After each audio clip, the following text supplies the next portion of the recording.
Hey everybody, and welcome back to another One of Everything Wednesdays. I am your host, MrBevers. That's right, we're back again with the second half of Untouchables Sports Cards and Gaming in Milton, Ontario. I had to go here because nothing else around me is really open. I mentioned on the Monday video, if you didn't catch it on the Monday video, but things are going to be changing with the channel. Just a little bit while we're in these trying times.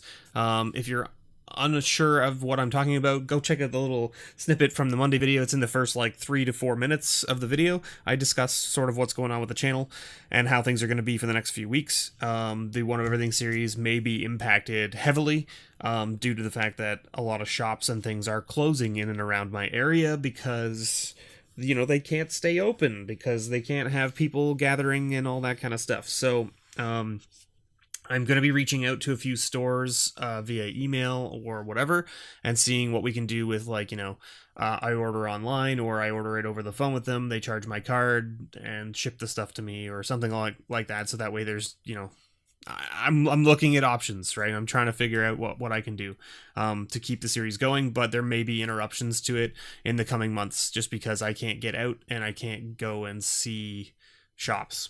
So anyway, stay tuned for that. Hopefully I can keep it rolling, but, you know, I'm going to do the best I can.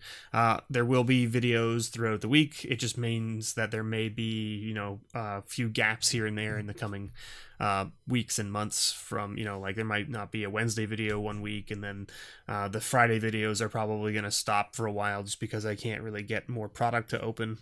Anyway, we'll see how it goes. Hope you all keep safe. Stay inside, you know, wash your hands and all that nonsense. So let's get right into it. And we've got 6 packs here.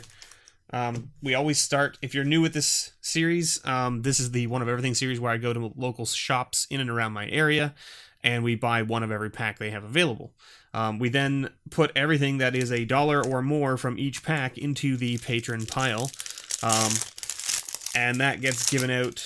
Essentially, one card from the patron pile goes to every patron each month. So any patron at one of my Magic the Gathering tiers or higher gets a patron pile every month, except for the first month. The first month that they join, they don't get a pull, mainly because the idea is that it's an incentive program for the people who stay on month to month. You get an extra little piece of thing, you know, that kind of stuff. Anyway, first pack up is Ravnica, Guilds of Ravnica. We've got Intrusive Pack Beast.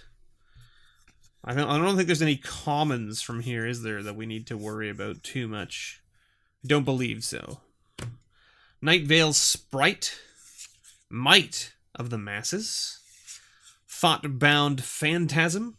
And a Venerated Loxodon. It's a good card, still seeing a lot of play in Standard. Sees play in Brawl and things like that as well. Very nice little card, you know. 4/4 for 5, but you can convoke it out. So, and the creatures that you tap to convoke it out get 1/1 counters. Woohoo! How about a foil Divine Visitation? All right. Okay. Foil Mythic will take it out of a random pack, right? Why not? Yes, please. I don't know if it's like specifically worth a whole bunch of money or anything like that, but it is a sweet foil Mythic, so we will take it. Most likely it will end up in the patron pile because it is probably over $1. And even if it isn't over $1, I'll find a way to make sure it gets into the patron pile with something else that makes it over $1, because it's a foil Mythic at the end of the day. And patrons are going to enjoy that, right? I hope so. We've got Corset 2019 next. We've got Omen Speaker here to start things off. Again, I don't think there's any commons we need to be worried about. There's a nice shock there. Ah, yes, Vinemare. Remember Vinemare? This was the bane of a lot of decks back when this was in Standard, just because it can't be blocked by black creatures. And, you know, black creatures were a thing. Enigma Drake. We've got a Departed Deckhand. And our rare is a Wind Reader Sphinx. A nice little 3/7 that says whenever a creature with flying attacks, you may draw a card. Very good in blue-white flyers.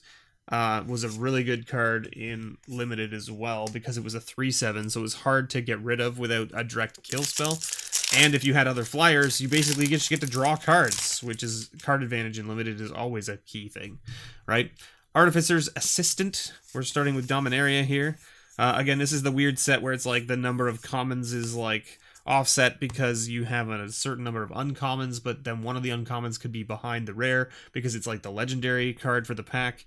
So if you get 3 uncommons, it means that your rare is a legendary creature, right? I think that's what it is supposed to be.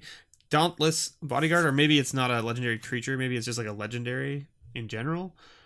I don't know. I can't remember. On Sarah's Wings. This was a fun enchantment. I remember playing with this a bunch in Limited. This card was great. And then our rare. Okay, so we got our rare is a Daring Archaeologist, which is it means that our legendary creature from this pack is just an uncommon, which is right here. And it's Whisper.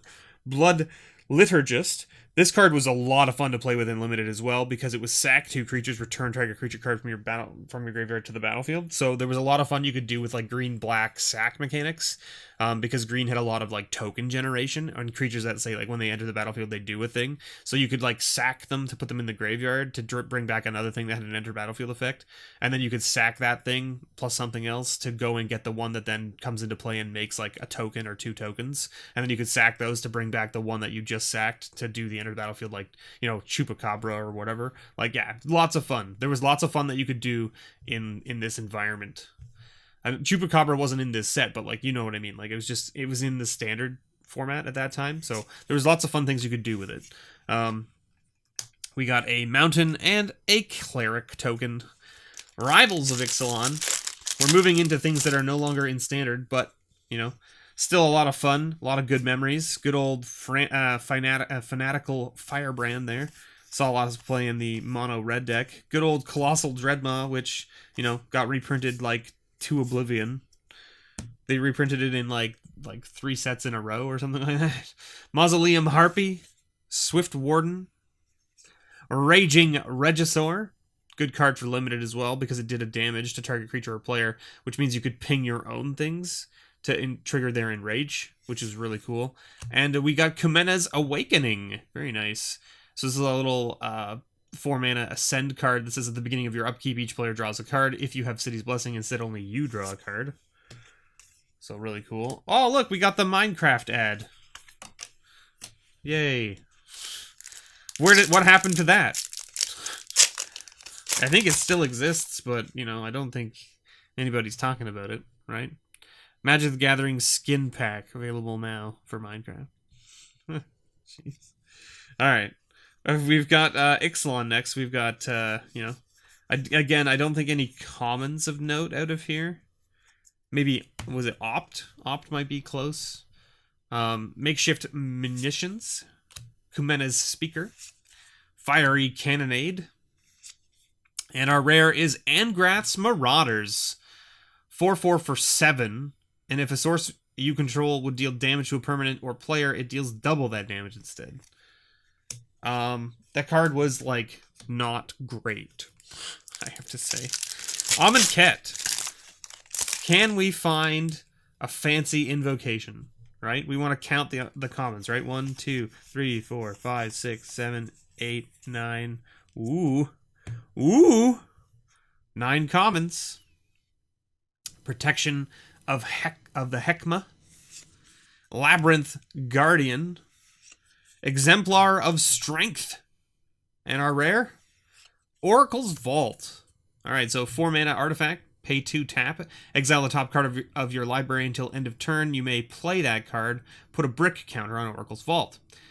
Tap it. Exile the top card of your library until end of turn. You may play that card without paying its mana cost. Activate this ability only if there are 3 or more brick counters on Oracle's Vault. It's an interesting little card. Oh, it's a foil, but it's not an invocation. We got Aven Windguide. Our only foil this week. And it came from the pack where it was like the suspense. We got some pretty good stuff to add to the patron pile this week. The Divine Visitation foil is, I guess technically this isn't our only foil. We got the Divine Visitation foil. So I lied. Just blatantly lying to all of you, right? That's just what I do. So anyway, the Divine Visitation, pretty good. I think the Windreader Sphinx is over $1. I'm not sure. Kumena's Awakening might be as well. I'll have to check the Oracle's Vault. Venerated Loxodon, I believe, is under $1, so it may not make it into the patron pile, but I'll have to check. But we might put it into like something with a little bit of a package for something else. Anyway, there you have it. We added a lot of good stuff last week from here. to the patron pile, so I'm pretty happy still with what we got. I hope you all enjoyed. Make sure you check out Untouchables, link below in the description. Thank you so much for watching, and if you want to get involved in the Patreon, you can click the link below as well in the description for my Patreon page. Go take a look at the tiers. There's a whole bunch of tiers there for different various things Magic related. Most of them walk away with physical rewards, right? So like almost all of the patron stuff goes right, like the money that comes from Patreon goes right back into the channel and giving cards back to you, the viewers. So thank you so much, everyone, for watching. I appreciate it. I hope you all enjoyed. Stay safe, everyone. Have a great day. And as always, may your pulls ever be better.